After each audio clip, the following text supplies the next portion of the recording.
Hello.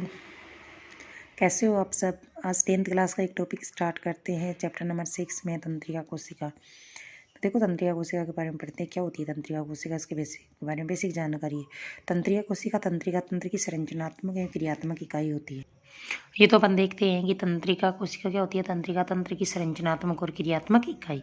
अब यहाँ पे तंत्रिका कोशिका का डायग्राम दिखा रखा है। देखो, ये कोशिका काय वाला भाग है। ये ऊपर की तरफ जो ध्रुमिकाएं निकली हुई है, ये तंत्रिका अक्ष वाला भाग है। तो अब इसके पार्ट्स पढ़ते हैं। तीन भाग है, ध्रुमिका, कोशिका और तंत्रिका। तीनों भागों के बारे में वर्णन है अपने पास।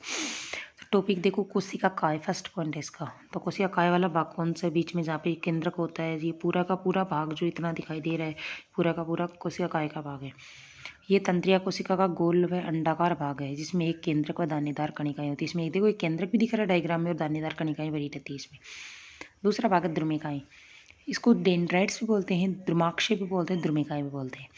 तो देखो, ध्रुमिकाएं चारों तरफ दिखाई दे रही है। इसमें ये डंटल से दिखाई दे रहे हैं ना, धारियां सी ध्रुमिकाएं। कोशिका काय से निकलने दागिनुमा प्रवर्त ध्रुमिकाएं कहलाती है। फिर तंत्रिकाक्ष, ये एक लंबा ऐसाखित प्रवर्त होता है। इसका सिरा दूसरी तंत्रिका से जुड़ा रहता है। देखो, लंबा सा डंटलनुमा भाग तंत्रिकाक्ष। तंत्रिका प्रकार, तंत्रिका है वो 3 प्रकार की होती है। फर्स्ट है संवेदी। ऐसी तंत्रिकाएं जो तंत्रिकीय आवेगों को मस्तिष्क तक लेकर जाती है, संवेदी तंत्रिकाएं कहलाती है। ऐसी तंत्रिकाएं जो तंत्रिकीय आवेगों को मस्तिष्क तथा मेरुरज्जु से अफवाह अंगों तक ले जाती है, इसे प्रेरक बोलते हैं। तीसरी है मिश्रित। वे तंत्रिका जो संवेदी और प्रेरक दोनों के समान कार्य करती है, उन्हें बोला जाता है मिश्रित। स्नेप्स, ये वाला क्वेश्चन आया था। देखो, 2 तंत्रिका कोशिका को जोड़ने वाली संरचना होती है। स्नेप्स का क्वेश्चन आया था पहले।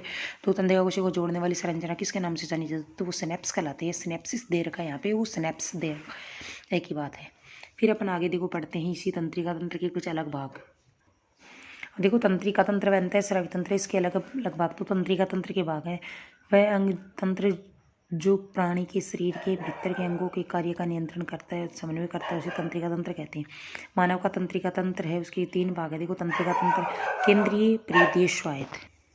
केंद्रीय, परिधीय और स्वायत्त। केंद्रीय तंत्रिका तंत्र के भी 2 भाग है, मस्तिष्क और मेरुरज्जु। मस्तिष्क के भी 2 भाग है। यहाँ पे देखो, थोड़ा सा आपको क्लियर दिखाई नहीं दे रहा होगा। एक है अग्र, मध्य और पश्य। सॉरी, 3 भाग है, अग्र, मध्य और पश्य। तो अग्र मस्तिष्क, मध्य और पश्य मस्तिष्क के बारे में करेंगे। दूसरा भाग है इसका मेरुरज्जु। एक है परिधि तंत्रिका तंत्र, स्वायत्त तंत्रिका तंत्र में अनुकंपी और परानुकंपी, इसके 2 भाग हो गए। ये आपके लिए कम्प्लीटली नोट्स ही हैं, ऐसे मान लो। अगर आपको वीडियो अच्छी लग जाए तो आप प्लीज़ सब्सक्राइब कर दिया करो चैनल को। जितने भी मेरे वीडियो अपलोड करूँगी वो सारे के सारे आपको मिल जाएंगे, 10th और 12th दोनों क्लासों की। और अगर आपको किसी भी चैप्टर के नोट्स चाहिए होते तो आप चैप्टर का नाम लिख करके, कोई भी टॉपिक के नोट्स अगर चाहिए तो आप उसको बोल दिया करो, मैसेज में लिख दिया करो कि मेरे को इस चैप्टर के नोट्स चाहिए, अपलोड कर दो। तो आपको मैं जितना हो सकता है उतने सिंपल लैंग्वेज में नोट्स प्रोवाइड करवाने की कोशिश करूँगी। केंद्रीय तंत्रिका तंत्र मस्तिष्क और मेरुरज्जु से मिलकर बना होता है। परिधीय तंत्रिका तंत्र मस्तिष्क से निकलने वाली कपाल तंत्रिका और मेरुरज्जु से निकलने वाली मेरु तंत्रिका मिलकर के परिधि तंत्रिका तंत्र बनाती है। फिर आगे स्वायत्त तंत्रिका तंत्र। स्वायत्त तंत्रिका तंत्र शरीर की क्रिया अथवा संरचना एवं कार्य की दृष्टि से 2 भागों में बटा होता है। एक होता है अनैच्छिक, अतः तंत्र अनैच्छिक क्रियाओं पर नियंत्रण करता है, सॉरी, और अनुकंपी और परानुकंपी 2 भाग है इसके। फिर देखो, अपन फर्स्ट में पढ़ेंगे केंद्रीय का भाग मस्तिष्क। मस्तिष्क का वजन लगभग 1350 ग्राम होता है। मानव मस्तिष्क एक अत्यंत विकसित एवं कोमल अंग है जो खोपड़ी के कपाल में सुरक्षित रहता है। बहुत ही अच्छा क्वेश्चन बनता है। मानव मस्तिष्क कहाँ सुरक्षित रहता है? तो खोपड़ी के कपाल में। कपाल जिसको कैरोटीय कपाल बोलते हैं। इसकी 3 झिल्लियाँ गिरी रहती है। बाह्य झिल्ली को ड्यूरामीटर बोलते हैं, मध्य झिल्ली होती है इसको पाइयामीटर बोलते हैं, आंतरिक झिल्ली होती है इसको अरेक्नोइड बोलते हैं। तो इसको DPA, ड्यूरामीटर, पाइयामीटर और अरेक्नोइड। अब मानव मस्तिष्क को 3 भागों में बांटा गया है, अग्र मस्तिष्क, मध्य मस्तिष्क और पश्चिम मस्तिष्क। फर्स्ट में पढ़ेंगे अपने अग्र मस्तिष्क। और यहाँ से देखो, ये क्वेश्चन बन रहा है, मानव मस्तिष्क है वो कहाँ सुरक्षित रहता है? तो खोपड़ी के कपाल में। मानव मस्तिष्क को घेरे रखने वाले 3 झिल्लियों के नाम तो ड्यूरामीटर, पाइयामीटर, अरेक्नोइड जिसको बोलते हैं। मानव मस्तिष्क कितने भागों करते हैं? अग्र, मध्य और पश्चिम। अग्र मस्तिष्क ये पूरे मस्तिष्क का 2/3 भाग होता है। इसको बोलते हैं अपन सबसे बड़ा भाग होता है, ऐसे बोल सकते हो। ये मस्तिष्क का मुख्य भाग होता है। ये बड़ा मस्तिष्क, इसे बड़ा मस्तिष्क भी कहते हैं। 2 भागों में बांटा गया इसको।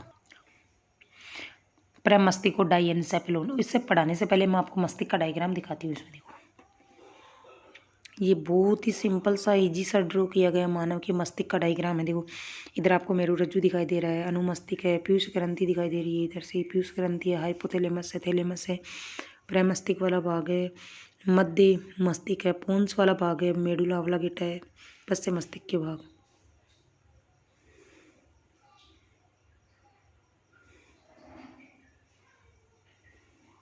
तो चलो अपना आगे वाला टॉपिक पढ़ते हैं अपना। प्रमस्तिष्क, ये मस्तिष्क का सबसे विकसित भाग होता है। हमारी पांचों ज्ञानेंद्रिय इसी भाग से संबंधित होती है। फिर दूसरे इसका भाग देखो डाइएन्सेफेलोन। मस्तिष्क का ये भाग दो भागों में बटा होता है, एक तो थैलेमस और हाइपोथैलेमस। देखो ये गर्म, जलन, ठंडा, दर्द, चुभन आदि का एहसास करवाता है। हाइपोथैलेमस भूख, प्यास, घृणा, स्नेह, ताप आदि हमारे शरीर का तापमान का नियंत्रित करने का कार्य किसका होता है? तो हाइपोथैलेमस का होता है।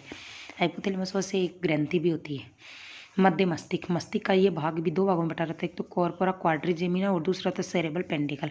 कॉर्पोरा क्वाड्रिजेमिना में देखो मस्तिष्क के इस भाग से सुनना, देखना नियंत्रित होता है। सेरेब्रल पेंडिकल, इसमें अनेक तंतु होते हैं जो मस्तिष्क के अन्य भागों को मेरुरज्जु से जोड़ने का कार्य करते हैं। ये आपके इस टॉपिक के नोट्स हैं, देख सकते हो। अगर आपको नोट्स शायद समझ में आ जाएंगे आराम से ही। फिर आगे पश्च मस्तिष्क भाग है, इसे अनुमस्तिष्क भी कहते हैं। इसे दो भागों में बांटा गया है, सेरिब्रलम और मेडुला ऑब्लिंगेटा। एक भाग इसका पोन्स भी होता है।